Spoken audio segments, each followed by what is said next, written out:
죽은 자 가운데서 살리신 사랑이라는 제목 가지고 함께 은혜 나누고 있습니다. 제가 며칠 전에 이제 제가 아는 이 목사님이 이런 말씀을 하십니다. 사모님과 함께 이제 차를 운전해서 가는데, 근데 옆에서 앉아 계시는 그 사모님이 핸드폰을 보다가 어떡해 하고 소리를 칩니다. 어떡해. 근데 운전하시는 이 목사님이 깜짝 놀라서 아니 왜 그러냐고, 왜 그렇게 놀라냐고 묻습니다. 근데 이 사모님이 자기 핸드폰에 있는 그 카톡을 보다가 놀랐는데, 근데 그 카톡에 어떤 그런 사람의 그 카톡 내용을 보니까요, 그 메시지를 보니까 이런 글이 이제 올라와 있습니다. 그래서 놀란 거죠. 나의 죽음에는 아무도 관심이 없다. 나의 죽음에는 아무도 관심이 없다. 참, 이 글을 쓴 이 사람은 바로 그 교회 권사님의 아들이었습니다. 아들이 그 카톡 그 내용에 글에 나의 죽음에는 아무도 관심이 없다, 이렇게 그 글을 올렸던 것입니다. 그런데 그 권사님 아들이 어떤 아들이냐, 바로 이 한때는 이 식당을 이제 기업해서 장사가 참 잘 되었습니다. 점점 이제 사람들이 많아지고 장사가 잘 되다 보니까 내가 이제 이 식당을 좀 더 크게 확장해야 되겠다 해서 이제 크게 이제 이 확장을 했습니다. 근데 확장을 하고 나서 이제 조금 있다가 코로나가 터졌습니다. 이 코로나가 터지니까요, 좀 식당이 너무너무 힘듭니다. 부모님이 돕고 또 그의 동생도 돕고 있지만은, 사실 그 코로나 시기에는 이제 밑 빠진 독에 물 붓기 식으로 아무리 도와준다고 할지라도 장사가 안 되는 거예요. 뭐 가족들도 더 이상 도와줄 수도 없고, 이제는 뭐 거의 이 가게가 거의 망한 그런 수준입니다. 바로 이 아들에게는 자기 결혼한 그 아내가 있고 어린 딸이 있습니다. 근데 그 가장이 오죽하면은 죽음이라고 하는 것을 이렇게 말하겠습니까? 자기 힘으로 도저히 빠져나올 수 없는 그런 힘든 그런 이 현실 속에서 자기 자신이 마치 이제는 절벽 끝에 서 있는 듯한 그런 느낌이 들었던 거죠. 그러니 죽고 싶은 거예요, 이제는. 아무리 발버둥치고 그렇게 사업을 일으켜 보려고 해도 도저히 안 되거든요. 그 죽음을 생각합니다. 나의 죽음에는 아무도 관심이 없다, 이런 글까지 이제 올리게 됩니다. 그러니 사모님이 이제 급하게 이제 그 권사님에게 그 내용을 전해주어서 또 잘 또 이야기를 해서 그 아들이 조금 이제 나아졌다고 하는데, 근데 이 아들의 이 이야기가 참 남의 일 같지 않습니다. 오늘날 우리 가운데서도 참 이렇게 생각하는 분도 있습니다. 목사님, 예수님이 부활하셨고 예수님이 부활하시고 또 우리가 이렇게 나와서 예배하는 건 참 좋지요. 근데 지금 현실적으로 보면 내가 지금 당장 카드값도 밀려있고 좀 장사도 안 되고 사업도 안 되고 좀 몸은 여기저기 아프고, 참 이런 현실 속에서 나하고 예수님하고 무슨 상관입니까? 나하고 예배하고 무슨 상관입니까? 나하고 신앙생활 하는 것이 무슨 상관입니까? 현실적인 모습에서는 내가 지금 절벽 끝에 서 있는데, 참 이런 이 권사님의 아들과 같은 그런 심정을 우리가 살아가는 분들도 혹여나 있을 수도 있습니다. 바로 오늘 이 베드로 사도가 바로 그런 절망의 끝에 서 있는 사람들에게 지금 편지를 쓰고 있습니다. 그 편지가 바로 이 베드로전서 이 말씀입니다. 이 편지를 쓸 당시에는 우리가 잘 알고 있는 것처럼 로마의 그 황제 네로 황제가 기독교를 엄청 박해를 하고 예수 믿는 사람을 잡아 죽이던 핍박하던 그런 시기입니다. 참 그 당시에 이 예수 믿는 사람 어떻게 했습니까? 예수 믿는 사람을 잡아서요, 인간 횃불을 만듭니다. 인간 횃불. 길거리에 높은 그런 막대기에 세워서 그 사람을 매달죠. 그리고 거기에 불을 지릅니다. 기름을 칠해서 불을 지르죠. 그럼 우리 가로등처럼 로마 시인을 환히 밝히는 인간 가로등입니다. 불태워서, 사람을 불태워서 그렇게 그를 밝힙니다. 또 예수 믿는 사람을 어떻게 합니까? 사자의 밥이 되게 하죠. 자, 이렇게 고난 가운데 핍박받는, 죽음이 나가는 그런 위기와 고난 속에 있는 그런 성도들에게 지금 이 편지를 쓰면서 죽음을 생각하고 있는 그 예수 믿는 사람들에게 견디라, 또 참아라, 그렇게 말하지 않습니다. 오늘 말씀을 통해서 보면 그 죽음 앞에 서 있고 죽음을 생각할 수밖에 없는 그런 고난 가운데 있는 성도들에게 뭐라고 하느냐? 죽은 자 가운데서 살리신 하나님의 그 사랑을 바라보라, 그렇게 이야기를 하고 있습니다.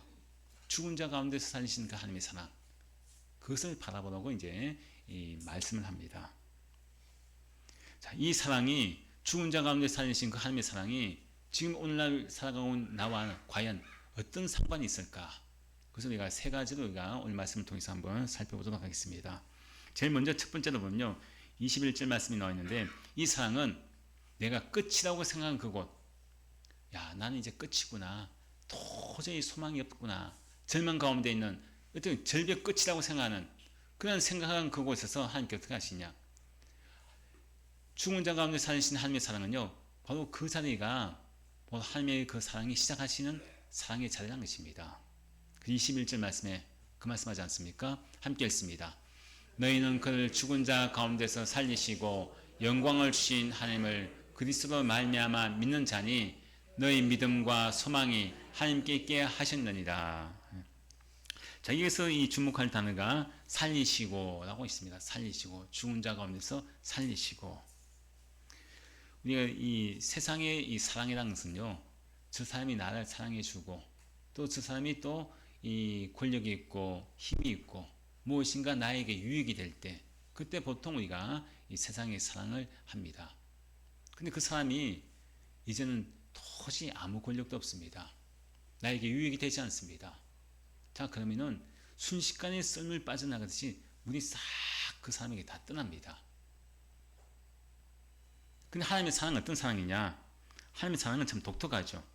생명의 가능성이 없고 내가 정말 절벽이라고 생각하는 그 자리에 섰을 때, 아니면 때로는 내가 무덤이라고 생각하는, 완전히 끝이죠. 무덤 아닙니까? 가장 밑바닥에 있는 도저히 소망이 없는 상태, 절망의 상태, 자, 그런 무덤의 상태에서도 시작되는 사랑이 하나님의 사랑입니다.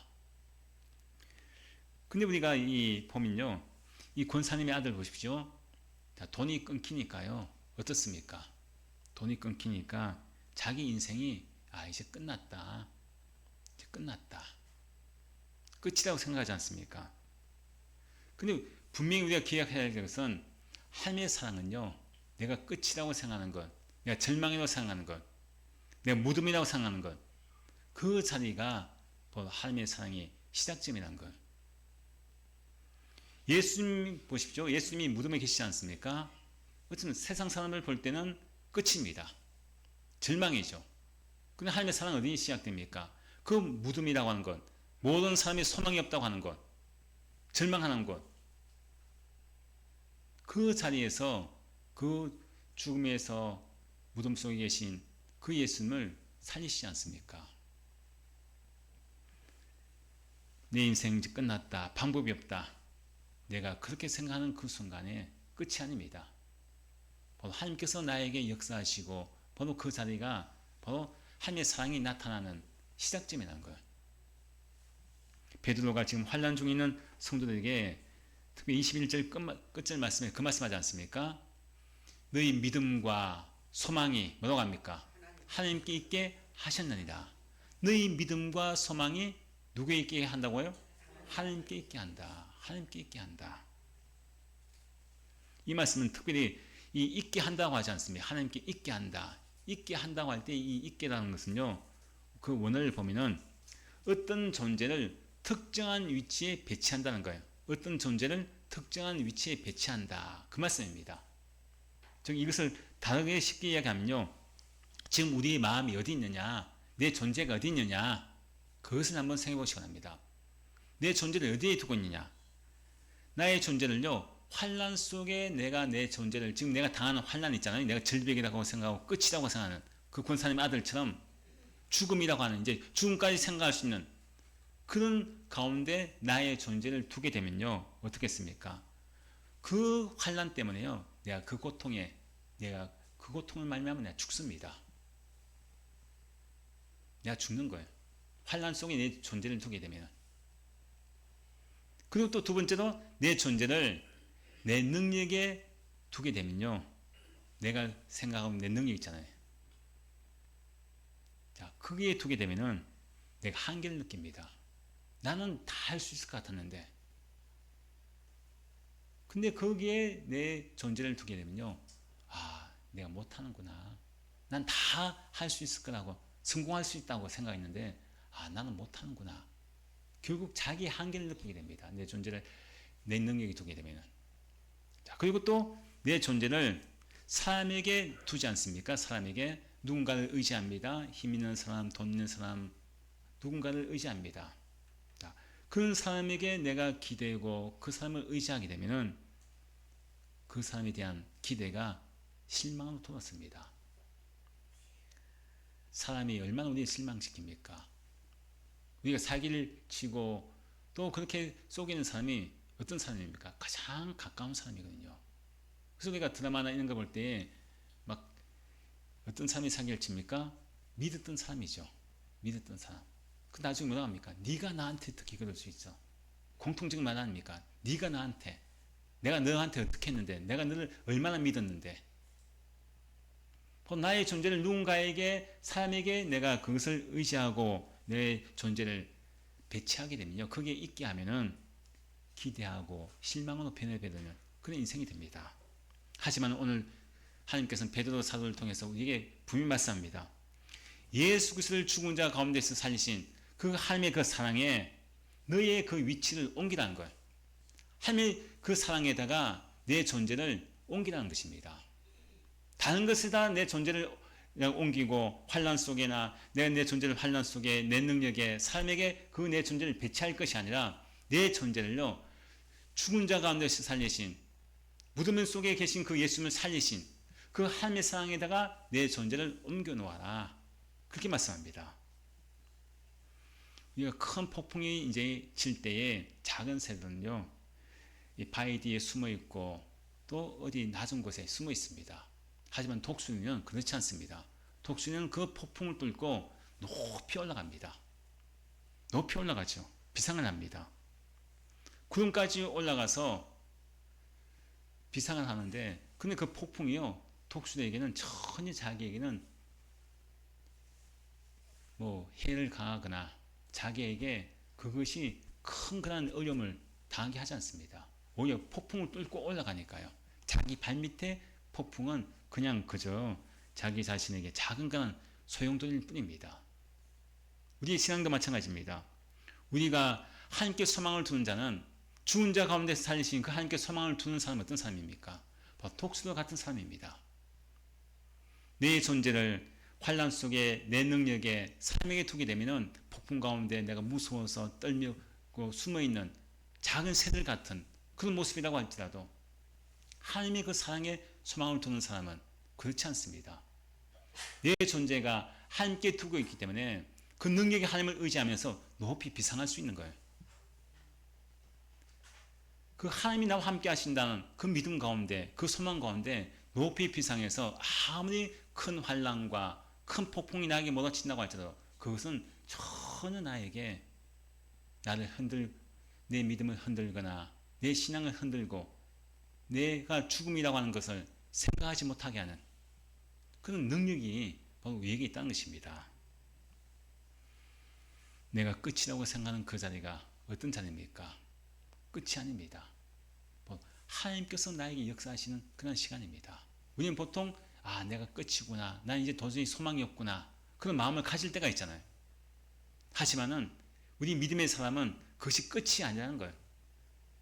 그때 우리가 포기하지 말고 내가 내 존재를 이 현실의 그런 환난과 또 내 능력과 사람의 존재를 두는 것이 아니라 내가 하나님께 소망을 두자. 내 존재를 하나님께 맡기자. 그런 이 죽은 자 가운데 살리신 그 하나님의 사랑을 통해서 그 모든 환난을 우리가 이길 수 있는 능력이 생긴다고 이게 베드로 사도를 통해서 이게 또 말씀합니다. 또 두 번째는요, 이 죽은 자 가운데 살리신 하나님의 사랑이 어떤 사랑이냐? 꽃은 시들어도 뿌리를 살려내시는 사랑입니다. 자, 우리가 이 어떤 유명한 원예가가 있습니다. 정말 큰 정원을 너무나 아름답게 가꾸는 정원사가 있습니다. 자, 그런데 많은 사람들이 그 정원에 와서 야, 꽃이 너무나 예쁩니다.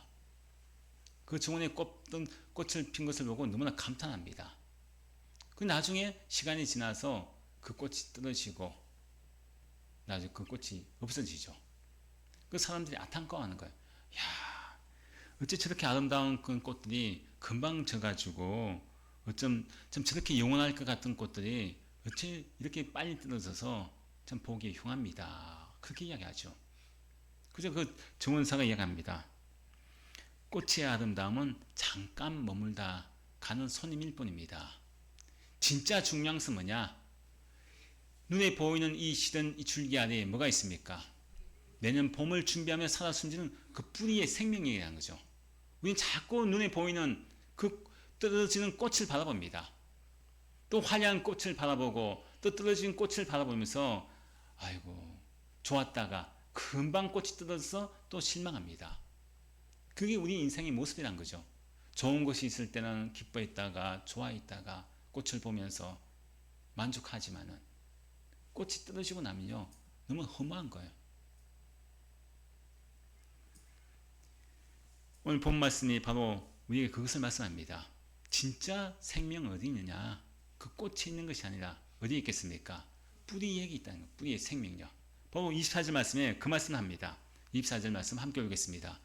그러므로 모든 육체는 풀과 같고 그 모든 영광은 풀의 꽃과 같으니 풀은 마르고 꽃은 떨어지되. 자, 우리 인생에서 정말 내 목숨처럼 생명처럼 귀하게 여기는 것들 여러분들 있지 않습니까? 야, 이것만큼은 절대 나는 못 놓아 하는 그런 것들이 있습니다. 예를 들면 여러분들 집에 있는 돈이 있을 수도 있고요. 또 여러분들 또 이 자식들이 될 수도 있고요.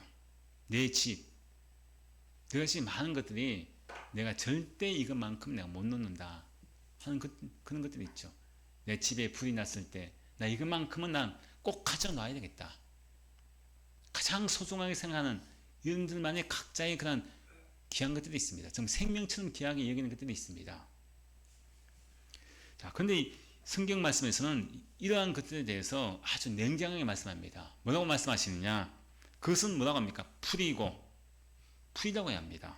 또 꽃이다. 그렇게 표현합니다. 자, 풀은 지나고 나면 시들지 않습니까? 또 꽃은 어떻습니까? 시간이 지나면 떨어지죠. 우리가 금방 이 봄에 꽃이 폈다 싶은데 저 이거 산 거 너무 후회돼요. 지금 사면 오지 않습니까? 한순간이에요. 바로 이 권사님 아들도 그렇지 않습니까? 장사가 잘 될 때는 그것이 마치 영원한 꽃처럼 얼마나 좋았겠어요. 그 장사 잘 될 때 그 꽃을 보면서 얼마나 기분이 좋았겠습니까? 근데 하지만은 코로나라고 하는 그 찬바람이 불고 나니까요. 한순간에 내가 좋아했던 그 꽃이 다 떨어지니까 꽃이 시드니까 마치 자기 인생이 완전히 시들고 떨어진 꽃처럼 아, 나는 이제 끝났구나. 이제 나는 더 이상 소망이 없구나. 그런 마음이니까 죽음까지 생각하는 거예요. 죽음까지.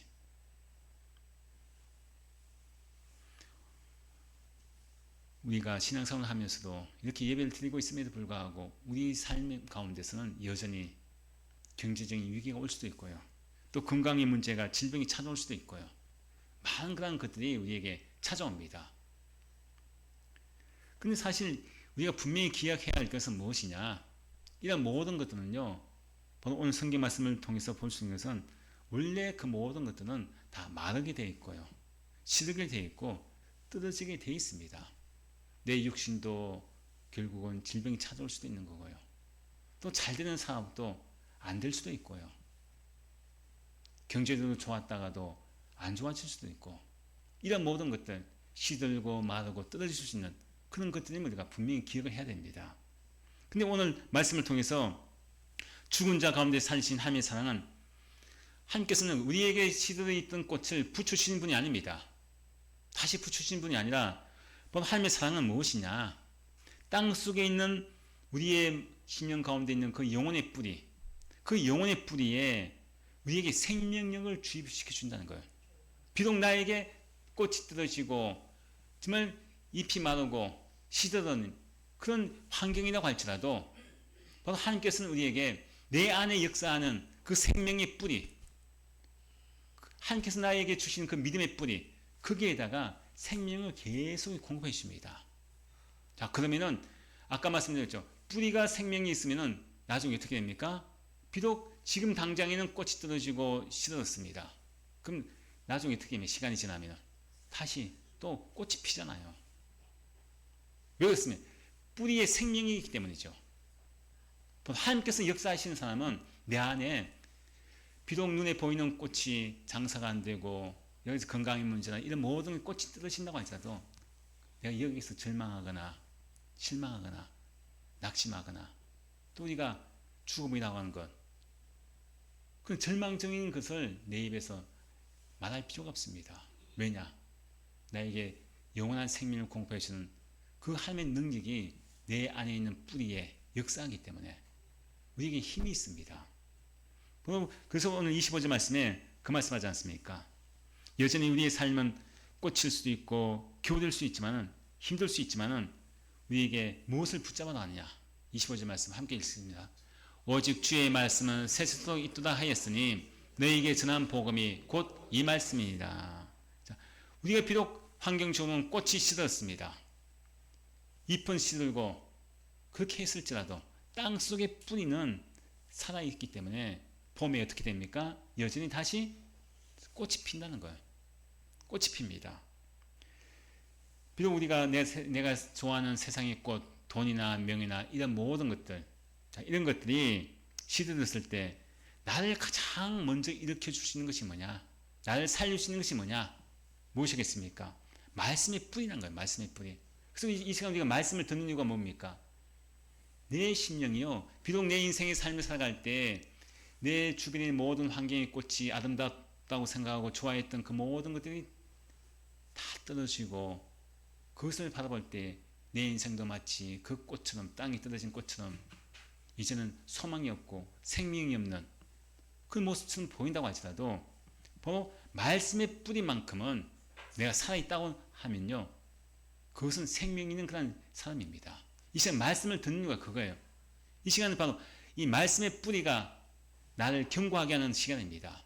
말씀을 듣는 시간이 이 말씀이 더욱더 이 건강하게 힘있게 봄을 맞이해서 내가 아름다운 꽃을 피울 수 있는 능력을 키우는 시간이 말씀을 듣는 시간인 거예요. 그래서 우리가 말씀을 묵상하고 말씀을 읽고 말씀을 많이 들어야 하는 이유가 바로 그것입니다.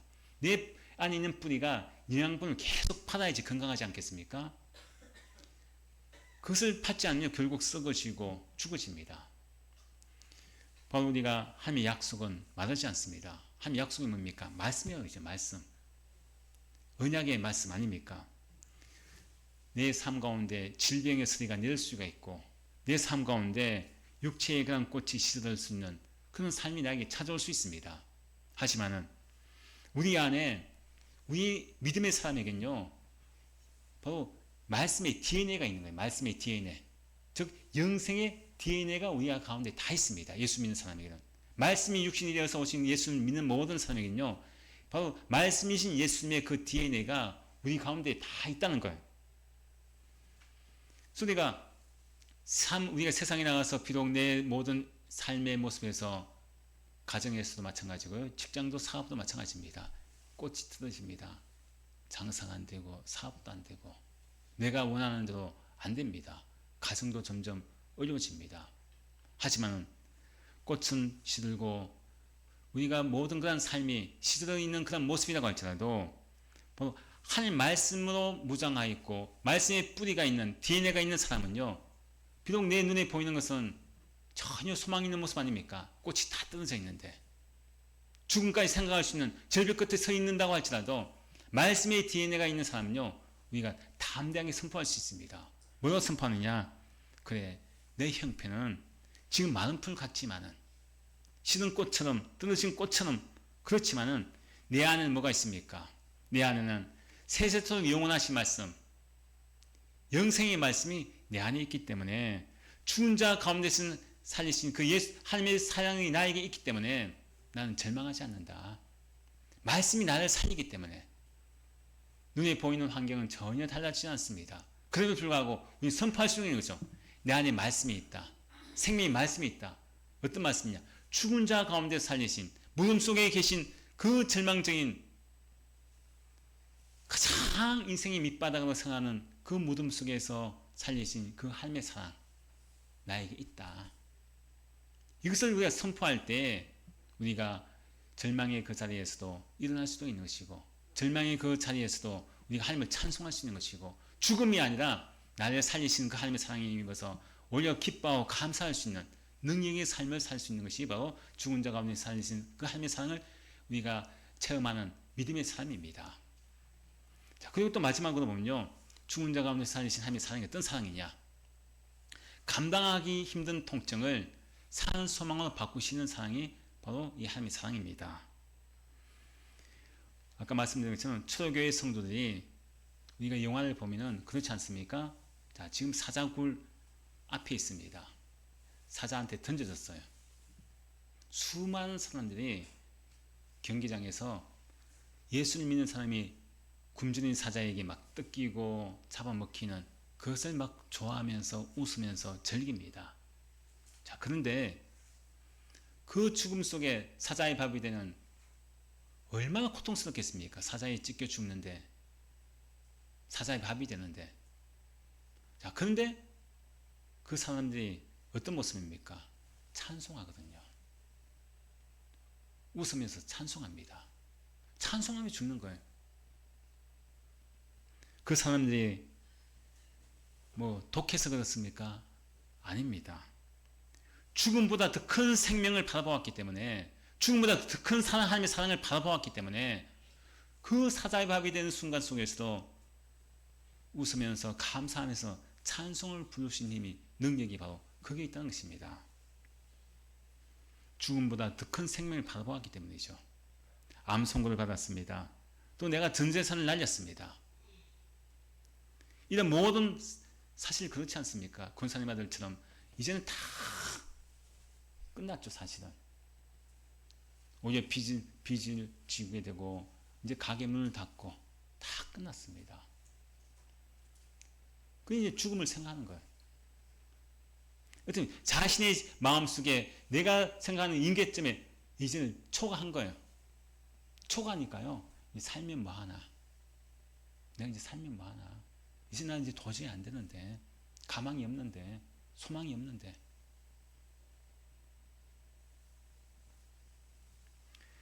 바로 우리 인간은요, 내 마음의 임계점을 넘게 되면요, 죽음을 생각하게 돼 있어요. 아유, 그래. 내가 이렇게 고통스럽게 힘들게 생활하니 죽는 게 낫겠다. 죽으면 끝나지. 하지만은 오늘 하나님께서 우리에게 주신 말씀 23절 보시기 바랍니다. 23절 말씀 뭐라고 합니까? 함께 읽겠습니다. 너희가 거듭난 것은 썩어질 씨로 된 것이 아니요 썩지 아니할 씨로 된 것이니 살아있고 항상 있는 하나님의 말씀으로 되었느니라. 자, 우리 안에 아까 뭐가 있다고 했어요? 어떤 DNA가 있습니까? 말씀의 DNA가 있죠. 또 이에게는 하늘나라의 DNA가 있습니다. 하늘의 DNA. 자, 근데 이 하늘나라의 DNA가 있기 때문에 여기 씨라고 표현하지 않습니까? 우리는 어떤 씨냐? 하나님의 DNA를 가진 씨앗은요, 어떤 그런 장소에 떨어진다고 할지라도요, 바위 위에 떨어진다고 할지라도 그 바위를 뚫고 나옵니다. 어떤 추운 그런 추위에 은 땅에 있다고 할지라도 그것을 뚫고 나오게 되어 있습니다. 왜냐? 바로 죽은 자 가운데 살리신 하나님을 보십시오. 그 사랑을 보십시오. 예수님 무덤에 들어가지 않았습니까? 완전히 죽었죠. 끝입니다.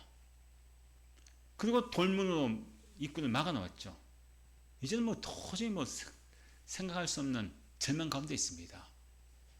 하지만은 그 죽은 자 가운데 살리신 하나님, 돌문을 여시고 부활하신 그 하나님의 그 부활시킨 그 하나님의 사랑, 그 사랑은요, 이제는 우리가 인생의 마지막이라고 하는 그 절벽의 자리가 내 인생의 마지막 페이지라고 하는 그 순간이 바로 그 끝이 아니라 이제는 다시 영광이라는 새로운 그런 페이지를 시작하는 그런 것을 우리에게 주고 있습니다. 죽음이 아니라 영광이죠. 우리는 부활의 영광을 우리에게 맛보게 합니다. 우리가 여러분들 이 보통 드라마나 영화 같은 데 보면 주인공이 잘 죽습니까? 안 죽습니까? 예? 이상하게요. 막 그렇게 총알이 많이 빗발치고 그렇게 큰 사고 막 차가 사고 나도요. 이상하게 주인공은 안 죽어요. 이상하게 그렇죠. 어떻게 총알이 그렇게 잘 피해 다니고 그 큰 사고 자동차 사고 당하면 완전히 죽을 텐데 안 죽습니다. 자, 근데 우리가 이 어떤 드라마나 이 결론 우리가 영화 같은 건 결론 우리가 압니다. 결론 알아요. 자, 이 주인공이 안 죽는 걸 압니다. 다 봐서 알죠. 아는데 근데 우리가 그 주인공이 막 고난을 당하고 엄청나게 힘든 죽음의 위기에 있어도 자, 우리 마음이 편할까요? 안 편할까요? 왜 편합니까? 안 죽는 거 알잖아요. 결과를 알지 않습니까? 우리는 봐서 아예 안 죽어. 저렇게 막 저렇게 큰 뭐 칼에 찔리고 총이 맞아도 안 죽어. 결과를 알잖아요. 우리는 마찬가지입니다. 오늘 당장 내가 겪는 이 고난이 이것이 나에게 끝이 아니라는 것은 내가 아는 거예요. 예수 믿는 사람은요 이미 나에게 승리를 주신 하나님의 그 영광을 알기 때문에 그래 내가 지금 당장 당하는 고난, 어려움들 이게 나를 죽게 하는 게 아니야. 이게 절벽이 아니야. 바로 영화의 모든 결론을 알면서 내 인생의 그 모든 영화를 편하게 볼 수 있는 것처럼 내가 결론을 아는 사람은요 아니야 나는 이게 끝이 아니야. 죽은 자 가운데서 하나님의 그 사랑이 나를 인도하시고 나를 지키시고 하나님의 은혜 가운데 나를 보호하셔. 그 결론을 아는 사람은요 비록 현재 내가 칼에 찔리고 사업이 망하고 어떤 그런 이 병에 걸리고 한당할지라도요 그 사람은요 마음이 평안합니다. 왜? 믿음을 통해서 결론을 알고 있거든요. 결론을 알기 때문입니다. 그 소망이 있는 거죠. 자, 근데 우리가 이런 하나님의 그 사랑 받지 않았습니까? 엄청난 죽은 자 가운데서 하나님의 그 사랑을 우리가 받고 살고 있습니다. 근데 그 사랑을 받은 우리에게 숙제가 있어요. 숙제가. 어떤 숙제냐? 바로 22절 말씀이 나와 있죠. 22절. 자, 함께 읽습니다. 너희가 진리를 순종함으로 너희 영혼을 깨끗하게 하여 거짓이 없이 형제를 사랑하게 이르렀으니 마음으로 뜨겁게 서로 사랑하라. 자, 마음으로 뜨겁게 서로 사랑하라. 자, 여기서 뜨겁게 사랑한다고 할 때 이 뜨겁게는요. 원래 그 원어의 뜻을 보면요. 이건 우리 근육 있잖아요. 사람 몸에 있는 근육. 이건 최대한 팽창하게 늘리는 것을 이야기합니다. 최대한 팽창하게 늘리는 것. 우리가 보통 어떤 운동할 때 내 온 근육을 다 해서 우리가 운동하잖아요. 헬스장에 이런 데 가면은 보통 우리가 줄달리기 할 때 여러분들 어떻게 합니까? 줄달리기 할 때 최대한 막 힘껏 당기잖아요. 그 근육을 최대한 내가 팽창하게 늘리는 겁니다. 바로 그런 뜻이 있어요. 뜨겁게 사랑한다는 것. 바로 우리가 마찬가지입니다. 이런 하나님의 죽은 자 가운데 사는 하나님의 사랑을 받은 내가 해야 할 것이 그거예요. 내 주변에 환난에 한복판에 있는 사람들에게 내가 어떻게 해야 되냐? 있는 힘껏 그 사람에게 손을 내밀어야 됩니다. 손을 내밀어서 그 사람을 잡아줘야 됩니다. 아까 그 군사님의 아들처럼 소리 없이 비명을 지르는 죽음을 생각하는 그런 사람에게 관심 좀 가져달라 하는 그런 사람을 향해서 최대한 손을 뻗어서 최대한 그 사람을 잡아줘야 한다는 거예요. 이게 하나님의 사랑을 받은 우리가 해야 할 일입니다. 제가 아는 여자 목사님이 있는데요. 그 여자 목사님이 어떤 아는 분의 그 결혼식장에 갔습니다. 갔는데 이제 예식을 마치고 밥을 먹는데 그 옆에 앉은 바로 옆 테이블에 앉은 어떤 중년 남자분들이 술을 마시면서 서로 이야기합니다. 친구 간에 대화를 하는데 어떤 분이 그 친구에 이야기합니다. 야, 너 죽는 건 안 두려워? 안 무서워? 술을 마시면서 그러는 거예요. 그 건너편에 있는 이 친구가 야, 뭐가 무서워? 그냥 죽으면 그냥 끝나지. 죽으면 되지. 죽으면 끝이지. 그렇게 대답을 하더란 거예요. 근데 이 여자 목사님이 자기 입에서 아저씨 예수 믿으면은 응? 예수 믿으세요. 예수 믿으면요 죽음이 끝이 아니고요 죽음도 두렵지 않아요. 그 이야기를 막 하고 싶은 마음이 막 입에서 딱 나오려고 하는데 도저히 그 말을 못했다는 거예요. 그 저한테 막 이야기하면 내가 왜 그 말을 못했을까 막 너무나 안타까워하는 거예요. 내가 그 말을 목사로서 내가 해야 되는데 자기 못했는 것이 사실은 죄책감이 느껴지는 거예요. 목사로서 그 말을 못 해준 게. 예수 믿으면 죽음도 두렵지 않고 영원히 살 수 있다고. 끝이 아니고 영원히 살 수 있다고. 그 말을 해줘야 되는데 그 말 못 해준 게 너무너무 마음속에 걸려가지고 그 얘기를 하더라고요. 그러고 나서 이분이 이제 근양대병원에 그 이제 이 환자들 분이 있는데 이 요양병원에 가서 설교를 하시는 분인데 그분들한테 설교하면서 자기 그 이야기를 하는 거예요. 내가 여러분들 이런 일을 내가 겪었는데 내가 그 말을 못했습니다 하고 그의 설교를 했다는 거예요. 근데 그 도미 권사님이 설교 다 끝나고 나서 목사님한테 울면서 이야기하는 거예요. 목사님 저만 그런 줄 알았는데 목사님도 그러셨네요. 저도 목사님처럼 그렇게 사람들한테 그런 말을 못 해가지고 계속 마음이 걸렸는데 목사님이 그 말에 제가 오히려 위로받았다는 거예요. 위로받았다는 거죠. 자기도 그런 말 한다는 게 무섭고 두렵다는 거죠. 다른 사람에게. 우리가 좀 누군가 나 좀 살려달라고 내 주변에 있는 사람들이 소리 없이 비명을 지르는 사람 참 너무나 많이 있습니다. 바로 그 권사님 아들처럼 말입니다. 우리가 그 사람들에게 어떻게 해야 되겠습니까?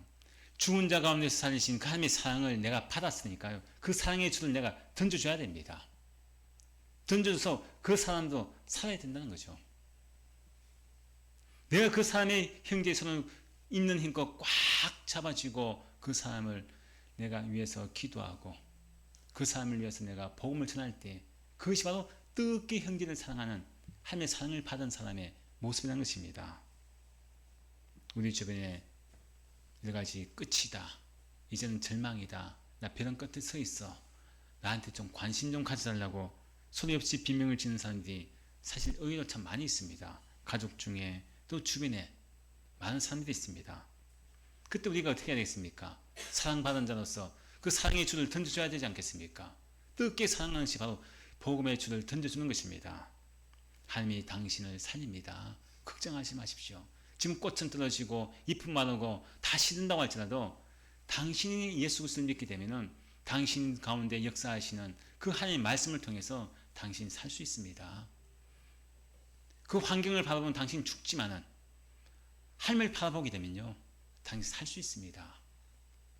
복음의 그 사랑의 줄을 던져줘야 할 이유가 우리에게 있습니다. 이제 말씀을 마칩니다. 이러면 삶에 정말 깨진 독에 물 붓는 것처럼 허무한 그런 인생이 있습니까? 아니면은 내가 아무리 노력해도 안 되는 결국은 내가 죽음이라고 하는 그런까지 생각하는 그런 분이 계십니까? 풀이 마른다고 해서 우리가 슬퍼할 필요가 없고 절망할 필요가 없습니다. 꽃이 진다고 해서 인생을 우리가 포기할 이유가 없다는 것입니다. 우리가 그 시든 꽃자를 붙잡는 것이 아니라 시든 꽃을 보면서 슬퍼할 것이 아니라 내가 뭘 바라봐야겠습니까? 죽은 자 가운데서 살리신 그 하나님의 사랑을 바라보게 되면요 내 안에 역사하는 말씀을 통해서 내가 용기를 얻을 수 있고 담대해지고 내가 다시 일어날 수 있는 힘이 나에게 생깁니다. 우리가 그 말씀을 부여잡으면 내 눈빛이 달라집니다. 그전에 내가 죽고 싶은 눈빛이고 죽고 싶은 얼굴이지만 하나님 말씀을 부여잡게 되면요 하나님 사랑을 생각하게 되면 내 눈빛이 살고 싶은 눈빛으로 내 얼굴이 소망의 얼굴로 완전히 바뀌어지는 그런 은혜의 삶을 우리가 살아갈 수가 있습니다. 푸른 마르고 꽃은 시드나 우리 하나님 말씀은 영원하다. 이 말씀을 우리가 부여잡으시고 매일 매 순간마다 나를 사랑하시는 죽은 자 가운데 사신 하나님의 사랑을 우리가 바라보시면서 믿음 가운데 승리하는 저희 여러분들 지금 춤추는 일입니다.